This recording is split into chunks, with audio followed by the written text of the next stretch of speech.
Madam ఇప్పుడు స్టేట్లో CBN గారి గవర్నమెంట్ ఎలా ఉందండి? ప్రీవియస్గా కంపేర్ చేసుకుంటే ఇప్పుడు చాలా బాగున్నదండి. బెటర్ అనుకుంటున్నారు మీరు?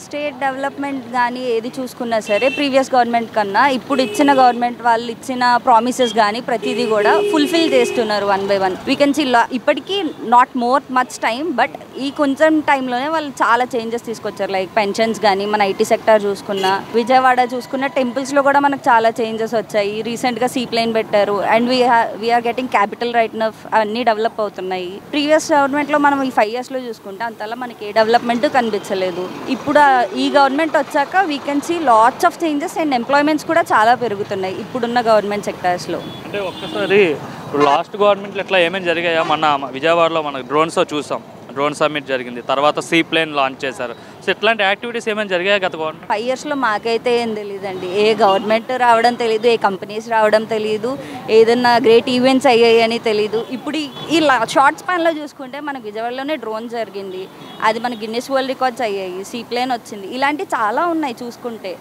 కానీ లాస్ట్ 5 yearsలో ఒక్కటి కూడా నాకైతే అసలు ఏదీ తెలియదండి 5 years జరిగిన దాంట్లో. గవర్నమెంట్లో ఎక్కడ కూడా ఎంప్లాయ్మెంట్ లేదు, డెవలప్మెంట్ లేదని చెప్పి ఈ కూటమి గవర్నమెంట్ ఓటేశారుగా. సో మరి ఇప్పుడు ఐటీ మినిస్టర్గా లోకేష్ ఉన్నారు, ఆయన వర్కింగ్ ఎలా ఉంది, ఏం చేస్తున్నాడు ఆయన? ఆబ్వియస్లీ చాలా బాగుందండి. ఆల్రెడీ ఆయన చాలా well educated and he has more knowledge on IT sector. And ఆయన స్టాన్ఫోర్డ్లో చదువుకున్నారు and he has lots of knowledge. So ఆయన అబ్రాడ్ వెళ్ళి బోల్డ్ అండ్ కంపెనీస్ తీసుకొస్తున్నారు. అలాగే మనకి ఇక్కడ ఎంప్లాయ్మెంట్ కూడా చాలా పెరుగుతుంది. ఆయన వల్ల ఐటీ సెక్టర్ ఇక్కడ బాగా డెవలప్ అవుతుంది. నెక్స్ట్ వచ్చేసరికి ఇంకా రీసెంట్గా వైజాగ్లో కూడా టీసీఎస్ ద్వారా 10,000 మందికి ఎంప్లాయ్మెంట్ కల్పిస్తామని చెప్పి